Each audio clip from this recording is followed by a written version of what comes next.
Right, ANC member Carl Niehaus has accused the ANC of being draconian and of acting illegally in its threat to terminate his employment contract with the party.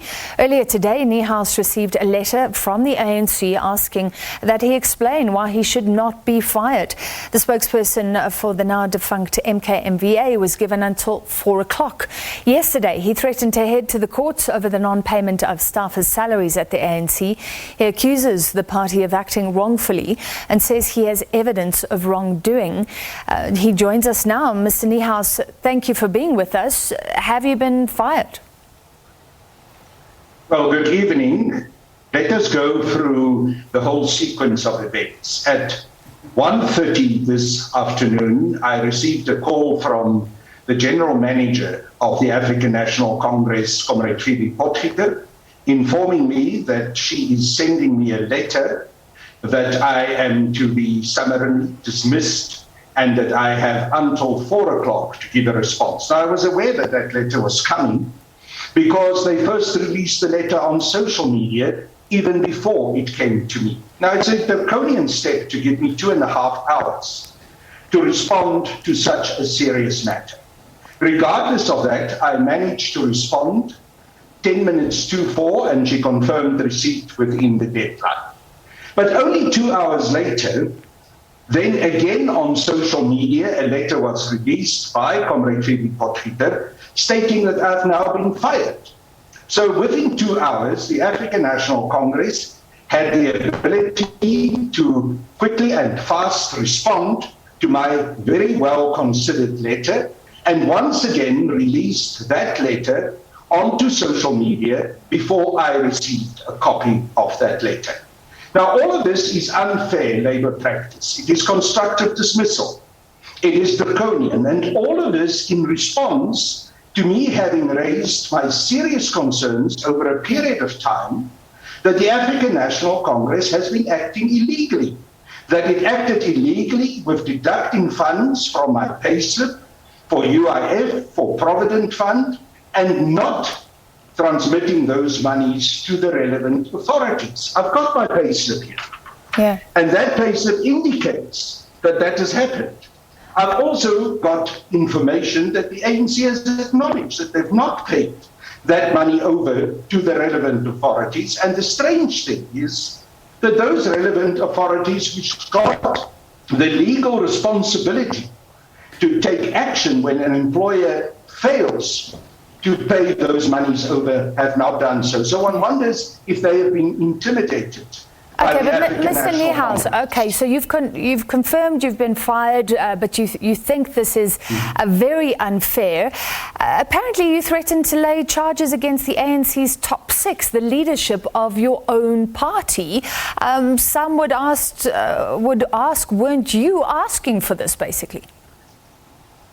Well, I think that those top 5, and I emphasize top 5 because remember, the Secretary General of the African National Congress had been suspended.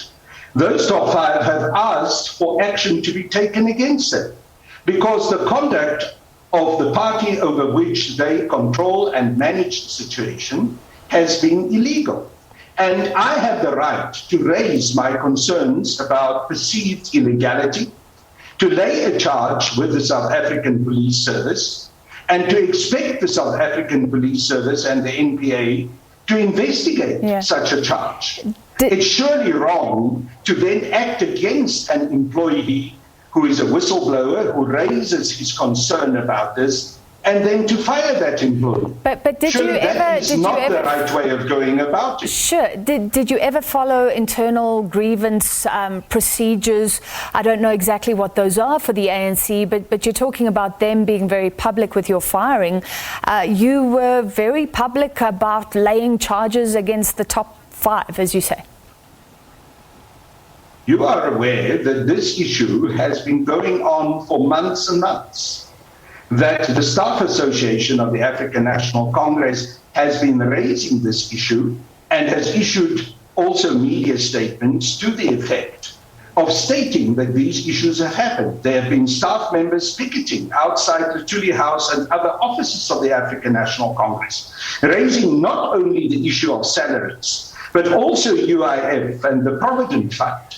Yeah. There are members of the staff who have passed on, and their dependents, their families, are not getting the Provident Fund payouts. Now, all of this is illegal.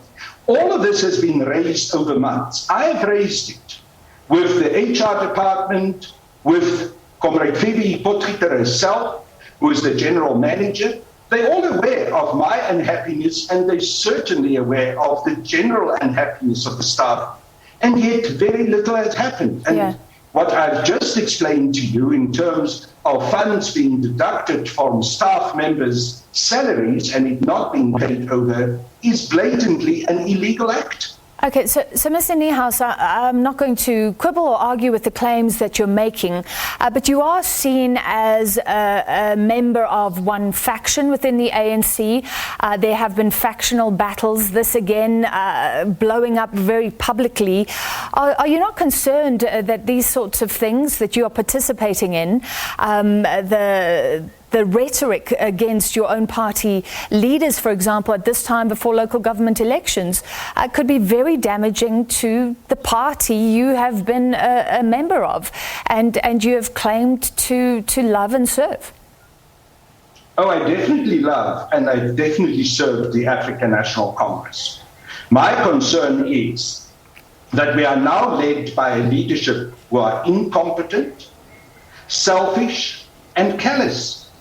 They've not paid their employees, in some instances, for close to 4 months. People have lost houses, have lost cars. People's medical aids have been suspended. Some of those members of staff fell ill with COVID. They got to a hospital expecting that the medical aid will work, and they found out that the medical aid had been suspended because the company contribution by the African National Congress had not been paid.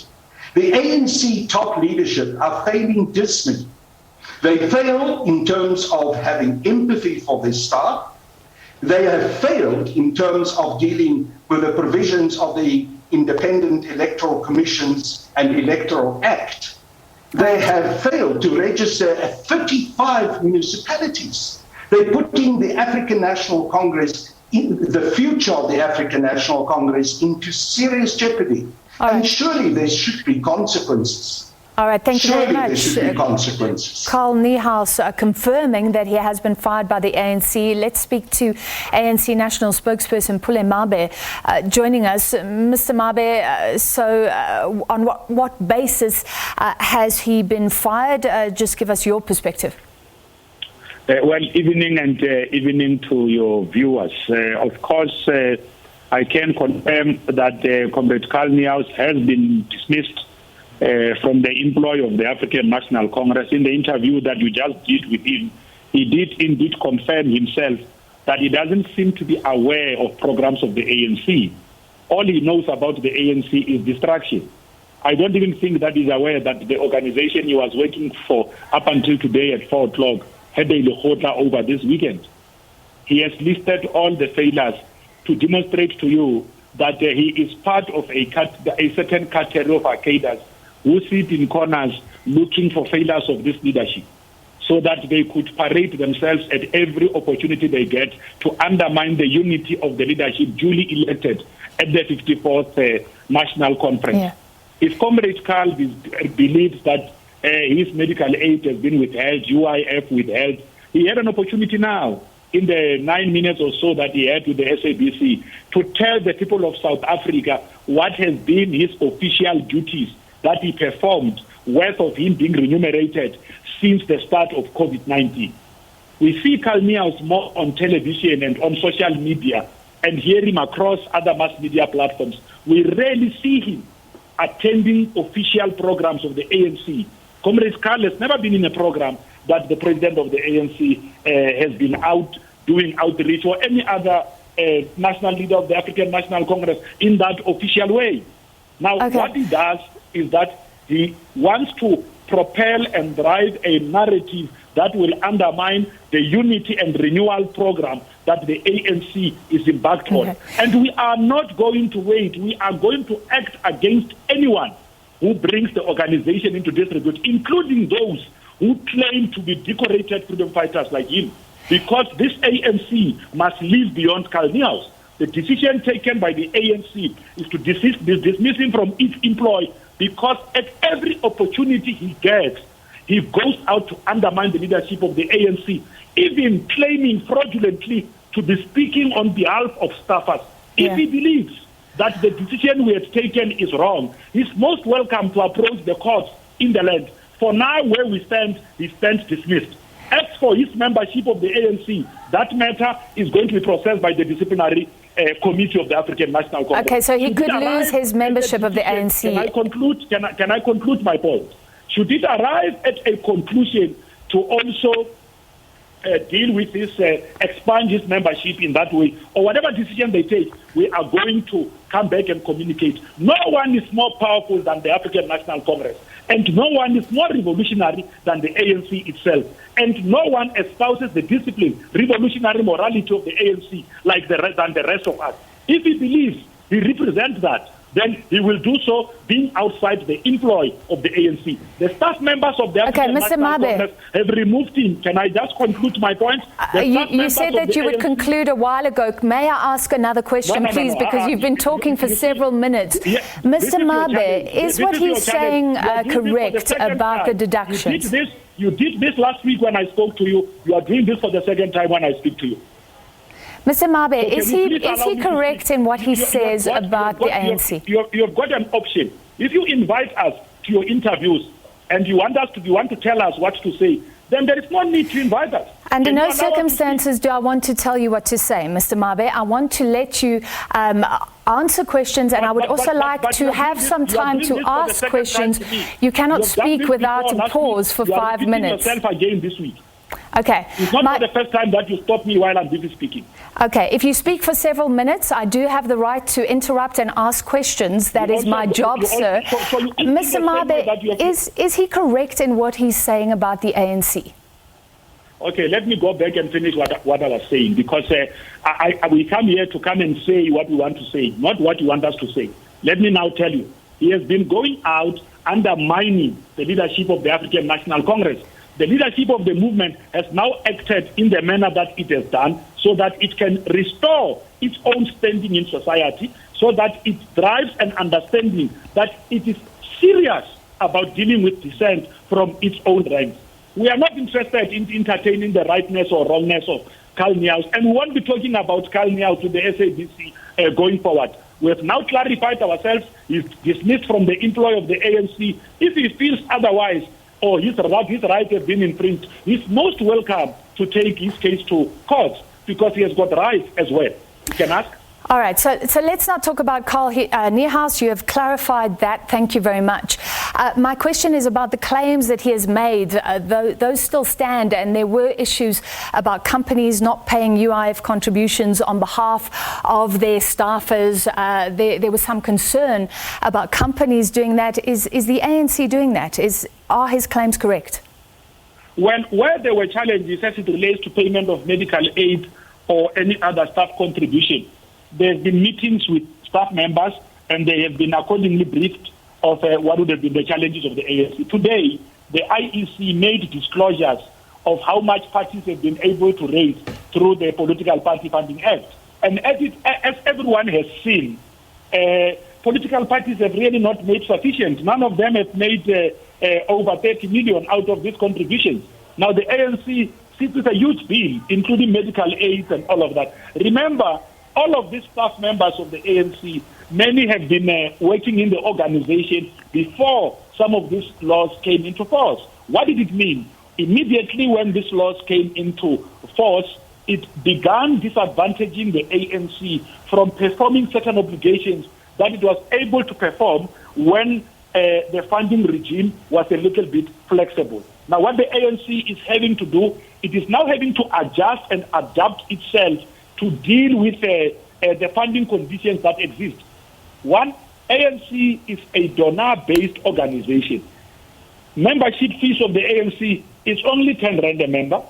ANC has got only 1.5 million members in its own books. Of course, it does receive over 11 million voters, but not everyone, not every single voter of the African National Congress is a card-carrying member of the ANC. The ANC then went out itself to engage and embark on a crowdfunding initiative to allow everyone out there who believes in the values and policies of the ANC to make a contribution as little as 100 rand. South Africans have come forward, although it is not sufficient, and we are still appealing to them that unless they contribute to funding democracy, it will not be possible to consolidate and strengthen the ANC so that it can continue doing what it has been doing since 1994, which was to protect the rights of each and every South African, including those who are not necessarily members of the ANC. Do you believe that you followed the correct processes here? Like you said, Mr. Niehaus is likely to challenge this. You said he's welcome to do so. Do you believe that you followed the labour law and dotted the I's and crossed the T's? Well, I can tell you now that there is no member of the ANC who has enjoyed this rare privilege that Comrade Khan has enjoyed. At every opportunity that he found to speak in the public, on Twitter, everywhere else, he has sought to pelt stones at the African National Congress. And what did we do? The ANC has been forgiving, understanding, and accommodating. But the patience of the ANC does run out when it feels disrespected, especially when it is being made to look as if it is an uncaring organization. We know the situation that is faced by our staffers in the African National Congress, because the same situation affects NEC members who are in the full-time employ of the ANC, who have taken the pain of saying, while we know that our staff members are on go-slow, we will continue carrying the fort ourselves. Not that we are being paid, but we understand that while the ANC is a voluntary organization, it places bigger obligation and bigger responsibility on those of us that occupy leadership positions. But we are doing everything else to solve the problems. And if he believes that he has got a case, he can go ahead. But we can tell you now, we have followed it. Actually, it could be that some of these actions have been delayed. In terms of the code of conduct of the ANC and its own constitution, rules outlined under Rule 25, anyone who brings the organization into disrepute could be dismissed. Now, you hinted that he may lose his membership. You hinted that he may lose his membership. Is that likely to happen? What's the procedure there? Well, it is not for me to speak to sanctions. I'm just saying being dismissed as a member is part of the sanctions that are available. You could be given a warning and all of that. I don't sit in the NDC. I do not know what conclusion the NDC will arrive at when it sits with the case. But what we understand as the National Executive Committee and what the NEC has always been saying is that we need to act against dissent in the same way that we are going to be acting against anyone found to have flouted the rules of selecting councillor candidates for local government elections. Everything else that gives the ANC a bad name and projects it as an uncaring organization will have to be acted upon, regardless of who is involved. It no longer matters that, people are not going to come and do wrong things in the ANC because they believe in their own seniority. They think that they were from the camps or they are these freedom fighters and all of that. The rules of the ANC apply to everyone. Members of the ANC are equal, from the one who is joining today at the age of 18 to the one who is a veteran. Each and every member of the ANC is guided by the same constitution, joins the same organization, is entitled to be held in the very same way when it relates to the conduct and discipline of members of the ANC. All right, thank you for your time. ANC National Spokesperson PULE MABE. So yes, confirmation from the party and from Carl Niehaus himself that he has been fired by the ANC this evening. He said it happened about 2 hours after he handed in that statement saying why he shouldn't be fired.